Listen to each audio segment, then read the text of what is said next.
Quando eu embarquei, eu praticamente não estava enxergando. A gente viu recentemente o caso da Juliana Marins, que houve comoção e crítica por muitas pessoas. Mas o que a gente vai falar não é sobre ela. É porque uma das críticas sobre a Juliana era justamente a respeito de pessoas que procuram o perigo com seus próprios pés, com a sua própria vontade. E a André Surak veio em suas redes sociais e diz que corre o risco de ficar cega por causa de um procedimento que ela fez para poder mudar a cor dos olhos, e ela está com muito medo que esse procedimento venha ter dado errado, porque ela está sentindo muita dor nos olhos e não está conseguindo enxergar direito. Eu não sei se você já ouviu a respeito da história da André Surak, mas ela por várias vezes acabou entrando em enrascadas aonde comprometeu a sua própria vida. E agora, mais uma vez, a André Surak se encontra em uma situação muito perigosa. Eu vou estar trazendo esse vídeo para você agora. Antes, eu gostaria de pedir para você, se você ainda não é inscrito em nosso canal, que você se inscreva, ative o sininho, coloque para receber todas as nossas notificações e, sem muita demora, vamos lá para o vídeo.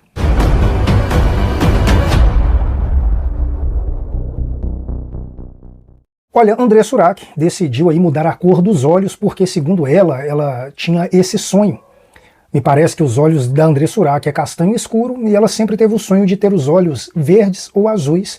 Então ela viajou, foi até um determinado país, onde tinha uma equipe que já é conhecida, uma equipe de cirurgião, que já são conhecidos por fazer esse tipo de cirurgia de mudança dos olhos. André Surak então fez a cirurgia, mas parece que as coisas não saíram muito bem da forma que ela imaginava.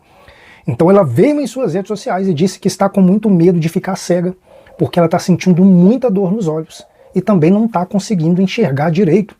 Confere esse vídeo aí para você ver, vamos lá. Aqui na clínica, e hoje é o dia de realizar o meu sonho, mudar a cor dos meus olhos. Quem me acompanha há muito tempo sabe que eu sempre sonhei em ter olhos claros, tanto que eu relato no meu livro Morri para Viver a história da Imola, que usava lentes azuis. Então, hoje, Imola vai ter os seus olhos azuis nessa máquina aqui, ó. A gente vai começar o exame. Okay. Blue in the center, okay? A cirurgia e vai ser um sucesso. E eu vou ficar ainda mais linda realizando esse sonho. Você tem noção? É a Imola, né, bebê? É Imola. Dá um nome. Chegou o grande momento. Doutor Natal vai fazer a cirurgia. Faz um resuminho pro pessoal vir agora, mudar a cor do olho, realizar esse sonho, para eles entenderem como é fácil. Os exames é super rápido, né? E a cirurgia, pelo que eu entendi, também vai ser bem rapidinho. Y entonces, buenos días. Ahora vamos a cambiar el color de los ojos de la señora. En 10 minutos para ojo haremos la operación, que no sentirá ningún dolor, ningún daño. Ponemos una gota de anestético, cambiamos el color de los ojos de manera no invasiva, trabajando únicamente sobre la superficie ocular. A estos son los ojos antes. Veremos después que el resultado nos dará. Muchas gracias. Entonces, salimos del quirófano, salimos de la sala operatoria. Este es el resultado. Nos dejamos a vosotros de juzgar si el resultado está bonito o no. Y yo creo que la señora está satisfecha. Ay, cómo perdón, soy. Pero lo siento mucho de hacer llorar a una señora. Crianza terrible. Allora. Terrible. Lindo, perfeito. Ahora vemos el resultado. Ahora vamos a ver. Bom dia, hola. Olá, eu me chamo André Surak e eu vim até Nice para fazer a cirurgia, que era o meu sonho. Mas eu fiz com o Dr. Renato. Entrei pelo Instagram e rapidamente ele me respondeu. E olha esse resultado. Você tá preparado? Quem já ouviu falar da André Surak, da história da Imola? É nome de guerra. Então, o resultado está bonito. Perfeito. Perfeito. Obrigado. Acabei de fazer a cirurgia com o Dr. Renato. Ficou perfeito. Eu recomendo que você só faça com ele. Não procure outro médico. Somente o Dr. Renato. Porque você vai ficar exatamente como você sonhou. Deus realiza todos os desejos do teu coração. Basta você confiar. Muito obrigado, muitas graças. É o mínimo que pode ser. Não. Confia. Aqui está o resultado. Aí, mãe, chegou o bebê. Ninguém segura a mamãe.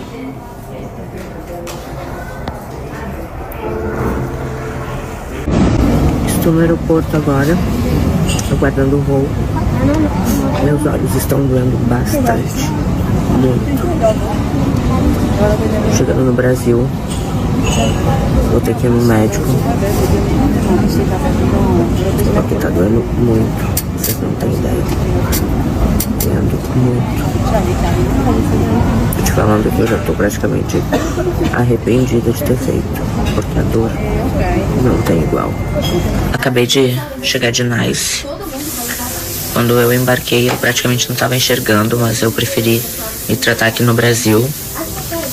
Tinha uma moça sentada do meu lado, ela me deu uns 2 ou 3 paracetamol, que eu tava com muita dor. Eu tô com os olhos bem embaçados, não tô conseguindo enxergar direito. A dor foi horrível, horrível, horrível. Eu achei que ia ficar cega, sério. Eu não sei se isso é resultado do pós, mas, eu sofri muito. Juro que me deu arrependimento, tá? Espero não ficar cega, porque tá tudo embaçado. A impressão que eu tenho é que ele implantou uma lente de contato dentro do meu olho, sabe? Que não foi um líquido que ele colocou, eu não sei. Agora eu vou repousar. Vou ver se acho um oftalmo pra mim ir amanhã. Eu acho que é irreversível, mas se for uma lente de contato que ele implantou e der pra tirar, eu vou tirar, porque não vale a pena a dor não. Uau. Eu não sei como é que foi feito, né? Se é um líquido que coloca, o que é, como que é feito. Mas esse pós, vou falar pra você, tá? Tô enxergando direito não. Tá tudo embaçado. E a minha visão era ótima. Então, meninas, cuidado aí. Cuidado. Achei que ia morrer. Sério, achei. Bom dia. Dormi até no sofá. Santa dor. Não consigo abrir os olhos. A luz me irrita muito. Tá ardendo bastante. Pra piorar, tô com uma gripe, porque no dia da cirurgia o ar-condicionado tava muito gelado. Muito gelado. Eu nem tenho mais amígdalas, mas eu tô com dor que parece que eu tenho amígdala. Ainda não parei pra ver uma oftalmo que mora em São Paulo, então não conheço ninguém. Recebi algumas indicações, mas vamos ver em qual eu vou. Nossa, dói muito pra abrir meu olho. Quero ver como é que eu vou sair de casa assim. Olha, a André Surak é uma das mulheres mais tanto corajosas quanto inconsequentes que já apareceram aí nas redes sociais. Mas essas atitudes inconsequentes de André Surak acabou se agravando depois que André Surak decidiu se converter e fazer parte da Igreja Universal do Reino de Deus. E segundo ela, lá ela acabou perdendo praticamente toda a sua fortuna. Então depois que ela saiu da Igreja Universal do Reino de Deus, André Surak começou a ter atitudes ainda mais irresponsáveis, parecendo que era uma forma de dizer para a Igreja Universal que ela não precisa mais da igreja e que ela faz o que ela quer da vida dela. Ela teve no podcast Inteligência Limitada com Vilela, e lá ela falou justamente de tudo o que aconteceu com ela quando ela fez parte da Igreja Universal. Confere aí comigo, vamos lá. Aí a minha família é da Igreja Universal. Já eram? Já, sempre foram. Sempre mais foram. de 30 anos. Tá. A minha família, minha avó, minha mãe. E aí a gente acabou indo pra Universal também. Achei que era por causa da fazenda. Não, eles foram me visitar no hospital.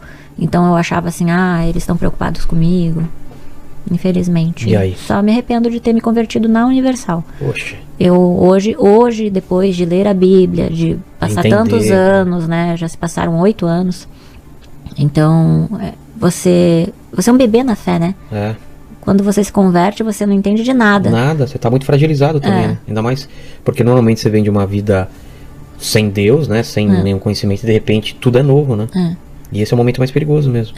E aí eu sempre fui muito Centro de intensa. cabeça, Eu sempre fui muito intensa em tudo que eu faço. Você não coloca o pé, né? Não, é 8 ou 80. Então isso é uma das características também, né, do bipolar. E aí eu acabei frequentando a igreja durante 6 anos. Amo a obra de Deus. O que é a obra de Deus? É de você falar de Jesus, você ir lá pregar sobre Jesus. Eu amava isso, eu adorava falar. As pessoas de lá? As pessoas de lá. Então foi bem difícil pra mim esse romper com eles, sabe? Mas quando você sentiu que não tava legal? Foi logo no começo? Demorou? Não, demorou 6 anos. Na verdade, quando foi embora todo o meu patrimônio. Então, mas... Levou 6 anos pra isso, eu não conseguia enxergar. Não? Mas foi aos poucos? Foi aos poucos. O que foi a primeira coisa assim que pediram pra você? Porque você queria ser... Porque não pode ser... Queria ser missionária. Não pode ser pastora, né? Ou não, podia? na Universal não tem pastora. Tem? Quer dizer, tem, mas muito antigas. Hoje em dia não mais. O que tem são missionárias. E muito poucas também. E aí eu tava fazendo aulinha de missionária e eu queria ser missionária. Só que pra você trabalhar lá, você não pode ter nada no seu nome. Então você acaba se desfazendo dos seus bens pra poder servir a Deus lá. Então, mas você poderia passar pro nome da sua mãe, por exemplo? Mas teoricamente sim. Só que existe uma indução que você tem que viver pra obra de Deus, tudo para Deus. E aí eu acabei dando tudo pra igreja e nada pra minha mãe. Putz, o que você deu pra igreja? Uma Porsche Cayenne, uma Land Rover. Isso, a gente aqui tão perto. Pois é, né? Não precisava ser uma Porsche Cayenne. Não precisava. O que mais? Uma Land Rover? Land Rover. Podia ser 3 HB20. Um pra mim, um pra você, um pro Lene. Joias. Mas como que é? Joias, eu entendo bolsas. Isso. É tipo assim, assina aqui pra Deus que vai transformar. Como que é? Como que convence? É que existe uma reunião que se chama Fogueira Santa. E a cada 6 meses existe essa reunião. E existe um período dessa reunião onde eles pedem pra você sacrificar tudo, né? Dar o seu Isaac, o seu melhor. E aí você acaba se desfazendo do que você tem de melhor para Deus. E aí foi assim que aconteceu. Aos pouquinhos foi indo. E tua mãe? Quando chegou, minha mãe tentou me alertar. É mesmo? Minha mãe tentou me alertar, mas a gente acha que é o diabo. Mas você tinha mais de um carro, então? Ou Sim, não? Tinha vários carros. Aí você foi dando os carros e ficou sem nenhum? Que eu consigo provar... Não, fiquei sem nenhum. Depois eu tive que financiar o carro que eu tenho. E sobrou só minha casa. Então foram 6 anos. Foi aos pouquinhos, a cada 6 meses uma coisa. A cada 6 meses aí foi a joia, as bolsas. Que eu tinha 4 bolsas da Chanel maravilhosa.